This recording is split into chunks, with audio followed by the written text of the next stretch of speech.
नमस्ते दोस्तों, स्वागत है आपका हराइजन टाइम्स में। आज हम बात करेंगे भारत सरकार के एक बड़े फैसले के बारे में जिसने पूरे देश का ध्यान खींचा है। तो चलिए बिना किसी हिचकिचाहट के सीधे मुद्दे पर आते हैं। भारत सरकार ने हाल ही में ऐलान किया है कि वह इस साल अपने वित्तीय घाटे के लक्ष्य यानी 4.4% को हासिल कर लेगी। लेकिन चौंकाने वाली बात यह है कि सरकार ने यह दावा तब किया है जब हाल ही में जीएसटी यानी गुड्स एंड सर्विसेज टैक्स में बड़ी कटौती की घोषणा की गई है। जी हां, हमारे प्रधानमंत्री नरेंद्र मोदी ने शनिवार को बताया कि रोजमर्रा की चीजें जैसे खाने पीने का सामान, इलेक्ट्रॉनिक्स और दूसरी जरूरी चीजें अब सस्ती हो जाएंगी, यानी आम जनता की जेब पर बोझ कम होगा। लेकिन सवाल ये उठता है, जब टैक्स कम होगा तो सरकार के पास पैसा कहां से आएगा? सरकारी सूत्रों का कहना है कि केंद्र और राज्य सरकारों के पास राजस्व की कमी को पूरा करने के कई रास्ते हैं। लेकिन ये रास्ते क्या है, इस बारे में अभी ज्यादा जानकारी नहीं दी गई है।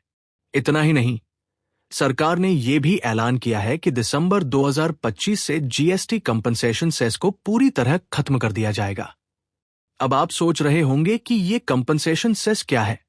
दरअसल जब 2017 में जीएसटी लागू हुआ था तब राज्यों को होने वाले नुकसान की भरपाई के लिए यह सेस लगाया गया था। लेकिन अब इसे हटाने का फैसला लिया गया है। तो अब बड़ा सवाल यह है, राजस्व का जुगाड़ कैसे होगा?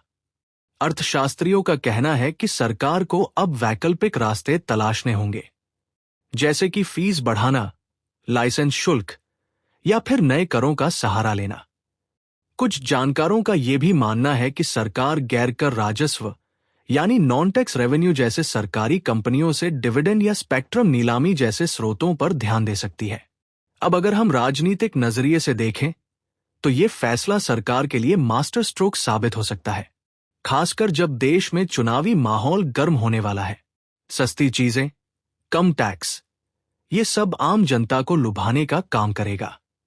लेकिन बाजार के जानकार चेतावनी भी दे रहे हैं। उनका कहना है कि अगर राजस्व पर ज्यादा दबाव पड़ा तो सरकार को आने वाले समय में वित्तीय चुनौतियों का सामना करना पड़ सकता है।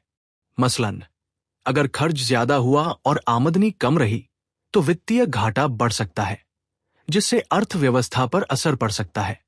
कुल मिलाकर सरकार एक तरफ जनता को राहत देने की कोशिश कर रही है ताकि उनकी जेब पर बोझ कम हो, लेकिन दूसरी तरफ उसे अपने वित्तीय लक्ष्यों को पूरा करने के लिए नए संसाधन तलाशने होंगे।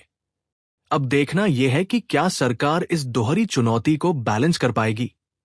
क्या यह रणनीति कामयाब होगी या फिर कोई नई मुश्किल खड़ी होगी, ये तो आने वाले महीने ही बताएंगे।